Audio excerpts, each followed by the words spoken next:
boa noite. Estamos começando mais um programa Seguro e hoje conversaremos sobre seguro de transportes no Brasil, infraestrutura e o que nos atrapalha na regulação de sinistros de transportes. O programa Seguro está no ar.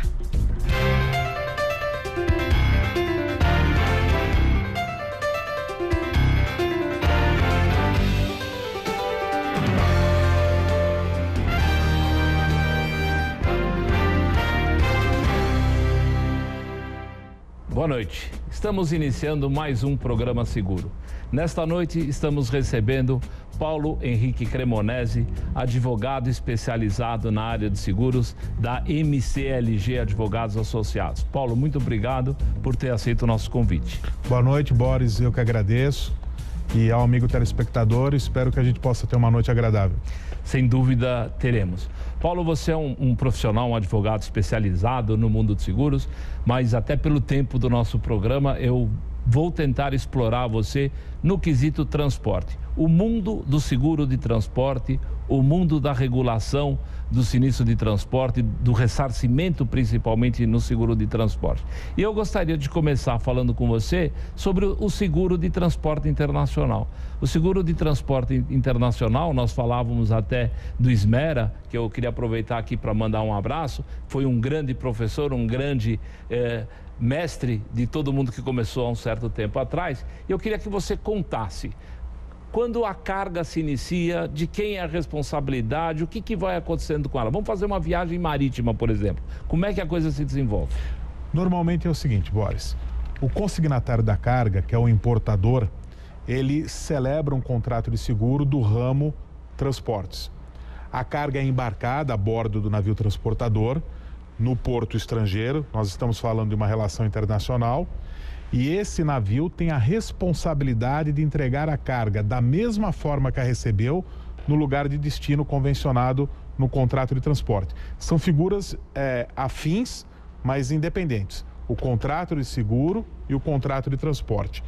Durante o transporte marítimo, se ocorrer qualquer coisa com a carga, uma falta, uma avaria, qualquer tipo de dano, presume-se a responsabilidade desse transportador. É muito importante ter isso em mente. Independentemente da comprovação da culpa, a responsabilidade é presumida porque o transportador assumiu uma obrigação de resultado.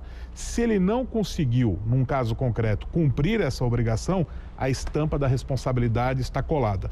A seguradora indeniza o proprietário da carga e, por força legal, adquire o direito de buscar o ressarcimento em regresso contra esse transportador. É aí que entra o meu escritório, que tem 40 anos, graças ao Dr. Rubens Walter Machado, falecido sócio do Ismera, né, que eu também deixo meu abraço a ele aqui. Paulo, algumas coisas são fundamentais. A mercadoria sai do fabricante, ela vai até o porto, ela é colocada no navio, ela viaja aí pelos mares, ela chega no porto, ela é descarregada e depois ela passa pela parte fiscal, aduaneira, e vai até o segurado.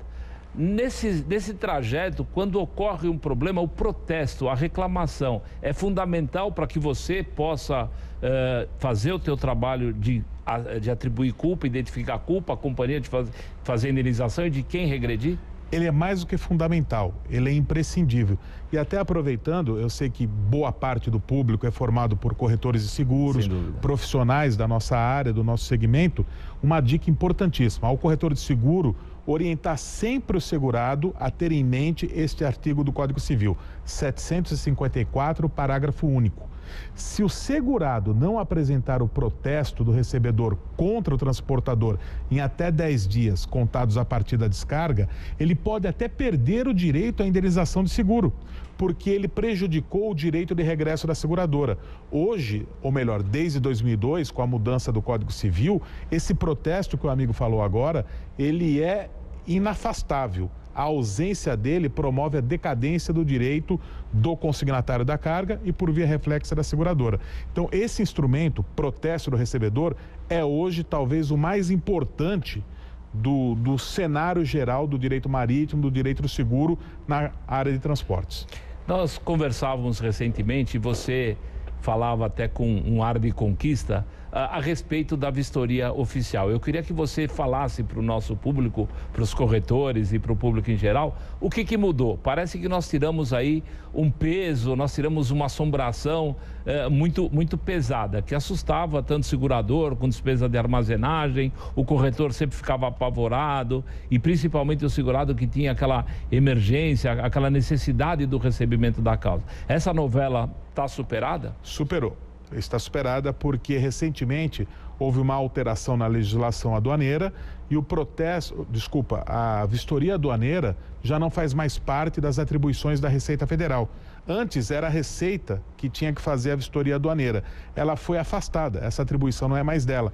Com isso, houve a aceleração de todos os procedimentos envolvendo consignatário da carga, o importador, envolvendo o transportador, porque sempre que uma situação de dano é constatada, as partes diretamente interessadas, elas transacionam, celebram um termo de acordo e elas mesmas, na forma de uma verdadeira arbitragem, quantificam os prejuízos, analisam os danos, resolvem os problemas extrajudiciais em relação a um determinado sinistro. Com isso tem economia, porque não há mais... Muita economia. Exato, muita. Né? A armazenagem passou a ser a exceção e não a regra como era antes. Então houve um redesenho da dinâmica do comércio exterior, da dinâmica do direito do seguro e principalmente dos transportes em geral. Outra assombração que a gente tinha, e aí eu realmente tenho dúvida, eu não sei, quando há uma falta de origem. A falta de origem, você pode explicar melhor do que eu, ela demanda um procedimento um pouco mais especial, até tributário. Como é que é feito quando há uma falta de origem? Isso é muito interessante essa sua pergunta, eu agradeço, porque dá a oportunidade de, apesar do tempo rápido, de discutir melhor as causas excludentes de responsabilidade do transportador. Logo no começo do programa, eu disse que presume-se a responsabilidade do transportador em caso de falta ou avaria. Essa presunção só será afastada se ele, transportador, em versão do ônus da prova, provar que no caso concreto houve caso fortuito, força maior, vício de origem, vício de embalagem, falta, que é comum, infelizmente, mais do que se pensa. Então, o transportador terá que provar que aquela carga, apesar de toda a documentação em sentido contrário, não foi efetivamente embarcada a bordo da sua aeronave ou do seu navio. Nós estamos falando de transporte aéreo e transporte marítimo, onde essa situação as situações de falta são mais comuns. Eu queria falar um pouquinho, e vamos dividir a fala, um pouco da estrutura portuária e até aeroportuária no Brasil. Você já está sorrindo aqui para mim. Depois nós vamos falar também da estrutura do transporte nacional, do transporte terrestre e tal. Mas é preocupante. Muito, Boris. E eu falo com a tranquilidade, com a legitimidade moral de cidadão. Porque como advogado, o caos logístico do Brasil é muito bom para mim. Eu ganho dinheiro com esse caos. Mas eu sou cidadão acima de tudo. Eu tenho uma análise dos fatos, dos acontecimentos. E como cidadão eu fico muito triste, porque eu vejo que o Brasil, apesar de ter galgado recentemente a 6ª economia global, está muito distante dos países do primeiro mundo. Seja no índice de desenvolvimento humano, que o nosso é um dos piores dos países importantes do mundo, seja principalmente na questão de logística de transporte. Eu vou dar um exemplo simples, que eu estava comentando com a nossa amiga comum, a Rose Matos, a quem agradeço também a oportunidade de estar aqui presente. Nos Estados Unidos, o aeroporto de Atlanta tem sozinho 200 fingers. No Brasil inteiro, todos os aeroportos, incluindo os 2 de São Paulo, são 176 fingers. Um exemplo bobo, um exemplo pueril, mas que mostra a deficiência logística do Brasil. Nossos portos estão sucateados, mesmo com a lei de modernização dos portos e a introdução da iniciativa privada, que melhorou muito, 100% da noite para o dia. Nós, brasileiros, estamos pelo menos 20 anos atrasados em relação aos países europeus, aos Estados Unidos e Hong Kong, que sozinho é um porto que movimenta mais cargas do que todos os portos brasileiros juntos. Paulo, nós vamos agora para um pequeno intervalo comercial e na volta nós vamos falar um pouquinho de casa. Nós vamos falar do transporte nacional, do transporte de carga e tentar levar essa mensagem para o nosso público. Nós vamos para um intervalo comercial, não saia daí, voltamos já já. O programa Seguro está de volta. Agradecemos mais uma vez a todos que nos enviaram mensagens e lembramos que todas as perguntas serão respondidas, seja no ar ou por e-mail, não se preocupe. E se você tem alguma dúvida ou alguma sugestão, acesse o nosso site www.programaseguro.com.br. Lá você pode entrar em contato conosco, conferir as dicas, os rankings e os programas já exibidos. Estamos aqui para esclarecer tudo sobre o mundo dos seguros. Continuamos a entrevista com Paulo Cremonesi, advogado especializado na área de seguros de transportes. Estamos de volta com o programa Seguro, nesta noite tomando uma verdadeira aula de seguro de transportes e ressarcimentos com Paulo Cremonesi. Paulo, vamos sair dos mares e infelizmente vamos ficar nas estradas. Gostaria de estar nas ferrovias, na cabotagem, vamos ficar nas estradas, que no Brasil o carro-chefe da movimentação de carga no país. A mesma pergunta em relação ao transporte internacional.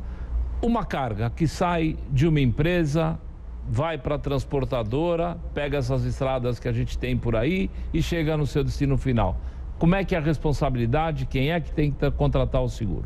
Basicamente, a mesma coisa do transporte marítimo internacional.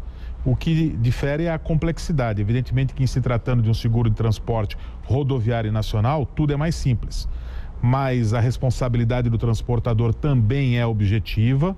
Ele responde não pelo que faz exatamente, mas pelo que é, a partir do momento que ele assume uma obrigação de resultado. A diferença é que a quantidade de sinistros é infinitamente maior, até pelo que o amigo colocou sobre as péssimas condições das estradas e rodovias brasileiras. Salvo o estado de São Paulo e alguma coisa agora em Minas Gerais e no sul do país, as nossas rodovias, infelizmente, são ruins. Ele não pode alegar esse buraco como causa excludente de responsabilidade. Eu queria voltar, que é importante que você colocou, aquilo que é previsto, aquilo que que é sabedor do que pode acontecer e o que é realmente caso fortuito. Me dá um exemplo de caso fortuito, força maior, aquilo que eu não tinha uma previsão do ocorrido para isentar essa responsabilidade. No caso do Brasil, por exemplo, uma guerra civil. O povo brasileiro não é vocacionado à guerra, não tem... Existe violência interna, sim, existe criminalidade, mas guerra no sentido estrito, felizmente é uma palavra fora do cotidiano brasileiro. Então, uma guerra pode tipificar, a explosão momentânea de uma guerra pode tipificar a responsabilidade do transportador. O que é importante, e volto a insistir, eu peço perdão para falar com um amigo telespectador, corretor de seguro, o que é importante na hora de reconhecer ou não um caso fortuito, uma força maior, é a presença de 3 elementos a um só tempo: imprevisibilidade, inevitabilidade e irresistibilidade. Se faltar um desses elementos, não há que se falar em força maior o caso fortuito. É muito mais fácil para um advogado especializado nos explicar. Imagina. Eu tenho conversado com muitos corretores e é recorrente essa conversa, o problema do gerenciamento de risco. Às vezes a pólice contratada, ela tem algumas exigências e a transportadora, às vezes até o dono da carga, o dono da mercadoria, o embarcador, não cumpre na sua plenitude ou não cumpre aquelas exigências. Num caso desse, estamos mal? Sim. Se o descumprimento for por parte do transportador rodoviário, fica mais configurada a sua responsabilidade por eventual roubo à carga. O furto já não se discute. O furto qualifica a responsabilidade do transportador, até porque é uma expressão em latim, a chamada culpam custodiendo ou culpam vigilando. O transportador não custodiou, não vigiou a carga como deveria. Mas no caso do roubo, pela presença do elemento violência, hoje em dia se discute muito se é ou não um exemplo típico de força maior. Eu me sinto bem à vontade em dizer, mas a minha opinião é viciada porque é a opinião de um advogado que trabalha por mercado de seguros na carteira de transportes. Que o transportador responde, porque hoje o roubo não é mais imprevisível. Todo aquele que transporta alguma carga, algum bem, algum valor, sabe que pode ser vítima de roubo. Infelizmente, é uma realidade cotidiana do Brasil. Se o Brasil não tem guerra, como falamos há pouco, ele tem um dos piores índices de criminalidade do mundo. Então, o roubo de carga é algo previsível, é algo até razoavelmente esperado. O que se discute é se ele é resistível ou não. Mas, como eu falei, a falta de um elemento não desqualifica a responsabilidade. Mas o Poder Judiciário tem sido um pouco tímido ainda. Existem decisões favoráveis a essa tese e decisões contrárias a essa tese. O cumprimento ou não do programa de gerenciamento de risco passa a ter um valor maior. Se o transportador não cumpriu, presumidamente ele agravou o coeficiente de sinistralidade. Ele dilatou a possibilidade de haver o roubo. Então ele contribuiu, ainda que às avessas, para a ocorrência do evento. E aí, Paulo, eu sou obrigado a te fazer uma pergunta. Como o cliente ou como o proprietário da carga, ou mesmo o corretor de seguros pode auxiliar o segurado na escolha de uma boa transportadora? Quer dizer, a gente ouve muita história por aí, temos transportadoras hoje espetaculares que tomam todos os cuidados do mundo no seu gerenciamento, na contratação dos seus profissionais, mas qual é o cuidado? O que o corretor deve dizer para o seu segurado na hora de contratar uma transportadora? Esquece um pouco o custo e vamos ver a qualidade? Exatamente. Eu agradeço também essa pergunta, ela é muito importante porque ela tem um caráter pedagógico para o nosso mercado. Preventivo. Preventivo. O corretor de seguro, ele tem uma importância ímpar, porque ele pode, não que ele tenha o poder de obrigar o segurado a decidir por esta ou aquela transportadora, mas ele pode orientar, porque ele é um parceiro do segurado e ele não é um adversário da seguradora. Pelo contrário, ele está no meio do caminho entre o segurado e a seguradora. Ele é um profissional imprescindível para a atividade de seguro. Então, se esse corretor orientar o segurado a procurar a melhor transportadora possível, buscar os antecedentes, nem sempre o segurado ou o próprio corretor tem todas as informações a respeito, mas é possível coletar um mínimo de informações sobre o impacto dessa seguradora, desse transportador no mercado como um todo, se ele é líquido e solvável, a frota se é própria ou terceirizada, que tipo de motorista ele emprega para a prestação de serviços e se existem ou não ocorrências. O levantamento judicial é fácil, porque é público, tanto criminal quanto civil, criminal para o motorista e civil para a transportadora, é muito fácil ser obtido por meio de certidões negativas do Poder Judiciário. Esteve aqui outro dia o Eliel e a gente conversava e ele fez uma afirmação que muitos se surpreenderam da quantidade de sinistros por roubo e por perda parcial, por tombamento, etc. e tal, que nós vamos falar daqui a pouco das estradas. A assistência na hora do sinistro também é um fator importantíssimo na escolha agora da seguradora. Quem é aquela seguradora que pode me dar uma assistência melhor na hora de um sinistro, tentar minimizar o prejuízo? Certamente, Boris, porque a seguradora tem que estar preparada para a regulação do sinistro como para o acolhimento do segurado. A seguradora tem que abraçar o segurado. Segurado e seguradora são parceiros que devem trabalhar sempre no mesmo sentido. Quanto mais hábil for a seguradora para atender in loco, quer dizer, no momento do fato, o segurado, mais ela atenderá bem esse segurado, como ela preparará o futuro processo de ressarcimento extrajudicial ou judicial. E a possibilidade de êxito é muito grande. E hoje o ressarcimento impacta não só no cálculo atuarial, mas impacta no mercado de seguros como um todo. Antes ele era o patinho feio, hoje ele ganhou um colorido especial. Um fator também que mudou muito nos últimos tempos, e aí eu preciso da tua didática para explicar isso da maneira mais clara, é o DDR. O que é o DDR e o que mudou? O DDR, na verdade, é a cláusula de dispensa do direito de regresso. A seguradora assume o compromisso perante o transportador, embora ela seja a seguradora da carga, de não buscar o ressarcimento em regresso em casos especiais. É uma forma de tornar mais sedutora a venda de uma apólice de seguro na área de transporte de cargas. Todavia, ela tem o reverso da moeda, porque a partir do momento que ela inibe o ressarcimento em regresso, ela pode ser interpretada como um salvo-conduto ao transportador. É aí que os advogados entram entram para mostrar que existe o benefício, ele é válido, ele é eficaz, mas que o transportador não pode abusar dele. E ela realmente impactou muito, porque não raro a seguradora não sabe que emitiu essa cláusula DDR, não há um diálogo entre os departamentos da seguradora, e aquilo que foi vantajoso num primeiro momento do ponto de vista negocial, se mostra desvantajoso na busca do ressarcimento e regresso. E várias ações distribuídas no curso de cada uma delas, essas ações tiveram que ser literalmente, sem tecnicismo, mas abandonadas porque estavam destinadas à derrota. Hoje o trabalho é fortalecer o clausulado, nada contra a cláusula DDR, porque ela é importante do ponto de vista econômico, mas a redação do clausulado tem que ser mais fechada, mais determinada, mostrando o que efetivamente pode configurar a culpa grave do transportador. Ok. Paulo, nós vamos para mais um intervalo comercial e a gente volta. Até já. Estamos de volta com o nosso programa Seguro, continuando a nossa conversa com Paulo Cremonesi.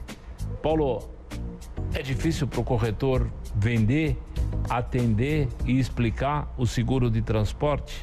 Não. Talvez explicar porque ele é um seguro muito rico, ele é um seguro poliédrico com várias vertentes. Mas a venda é até uma expectativa positiva para o corretor que está nos assistindo agora, porque existe uma demanda reprimida no Brasil. Basicamente, o brasileiro, pessoa natural, mesmo pessoa jurídica, ele tem em mente que seguro é o seguro de automóveis, né? Ou alguma coisa de property, de propriedade. Mas o seguro de transporte tem, a cada dia, se fortalecido, e existe aí um manancial do tamanho do país, né, que é continental, para ser explorado. Então, é um segmento importante. E o corretor que quiser, se me permite falar, por favor, é só entrar em contato que eu com o maior prazer eu poderei trocar ideias a respeito. E dar dicas importantes. Dar dicas. O site está aí aparecendo. Eu lecionei muito tempo na Funenseg, a Fundação Escola Nacional de Seguros, então eu me sinto bem à vontade de conversar, um universo que me seduz, o do corretor de seguros. Então, para quem quiser entrar em contato, o site do escritório é www.mclg Machado Cremonesi Limigotas, ou se preferir, Maria Corinthians, em sua homenagem, limãogato.advadvogado.br. E você recomenda que o corretor, principalmente o corretor mais novo, ele faça uma parceria, uma dobradinha com algum corretor mais especializado em transporte? Você gosta desse binômio? E eu sou extremamente suspeito, porque a minha vida profissional foi isso. Graças ao Dr. Rubens Walter Machado, ao Dr. Silvio Esmera, são pessoas, o Dr. Silvio ainda vivo, com os cabelos brancos, a experiência, dando a segurança para os advogados mais jovens do escritório exercerem suas funções. Então é a vitalidade da juventude com a experiência, é uma dobradinha que tem tudo para dar certo. Paulo, nós poderíamos fazer alguns programas para falar do seguro de transporte, do ressarcimento, que é uma das suas especialidades, do responsabilidade civil, mas infelizmente nós estamos chegando ao final do nosso programa. Eu queria agradecer muito, ter aprendido bastante com você, eu espero que o nosso telespectador também tenha gostado da nossa conversa e, se Deus quiser, teremos outras oportunidades para conversar mais sobre esse assunto que eu percebi apaixona nós dois. Muito obrigado pela tua presença. Eu que agradeço, que Deus abençoe todos nós e os telespectadores. Muito obrigado pela sua audiência. Semana que vem estaremos de novo aqui com o programa Seguro. Muito boa noite.